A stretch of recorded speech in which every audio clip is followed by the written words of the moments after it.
ръководство. Нощта се задълбочи, но техният дух светеше ярко с уверението на божествена любов и защита, символизираща светлината на вярата, която осветяваше сърцата им. Селяните почувстваха обновена вяра, че независимо от земните изпитания, божествената грижа е безкрайна. Когато думите на Ели се установиха в сърцата им, те разбраха, че техният пастир винаги се е грижил за тях, независимо от обстоятелствата. Историите за минали победи и божествени обещания станаха живи истини в ежедневието им. Бяха напомнени, че, подобно на древните пастири, грижещи се за стадата си, божествената любов винаги е била присъстваща и могъща. В времена на беда те намираха утеха, знаейки, че Синът Божий е техният защитник и водач.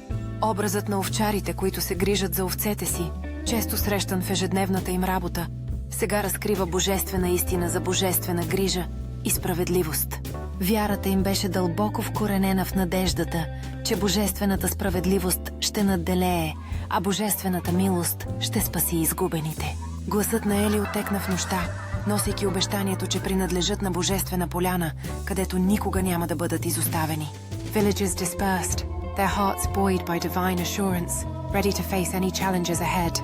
Всеки крачка, която правеха, беше под внимателното око на техния пастир, който ги обичаше толкова силно, че даде живота си за тях.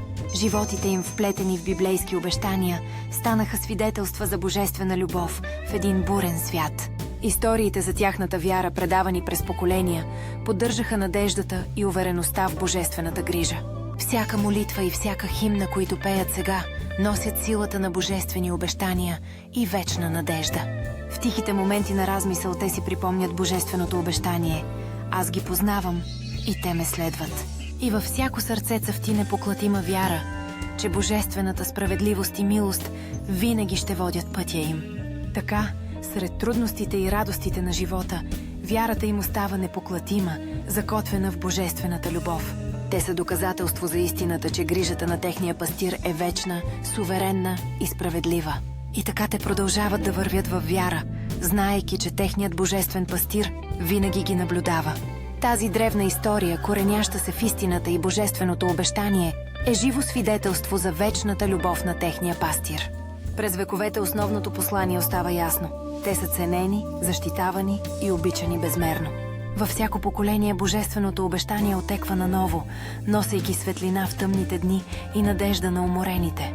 И всяко изречение може да бъде дълго, ако входът го изисква, но не трябва да надвишава 30 думи. Understood. Please provide the text you would like translated into Bulgarian.